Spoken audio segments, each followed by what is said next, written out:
Friends, అందరూ ఎట్లున్నారు? నేనైతే చాలా బాగున్నాను.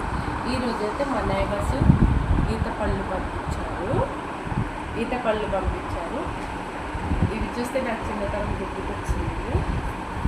మా తమ్ముళ్ళు మా అన్నయ్య వాళ్ళు ఏం చేసేవాళ్ళంటే, సమ్మర్ కదా, స్కూల్ ఉండదు, ట్యూషన్ ఉండదు, ఏం చేసేవాళ్ళు కాసేపు అవి ముంజకాయలు ఉంటాయి కదా, దాంతో బండ్లు చేసుకొని ఆడుకునేవాళ్ళు. దాని తర్వాత ఈత చెట్టు దగ్గరికి వెళ్ళి ఈతకాయలు కోసుకొచ్చి వాటర్లో కానీ గడ్డి వామిలో కానీ మగ్గించేవాళ్ళు.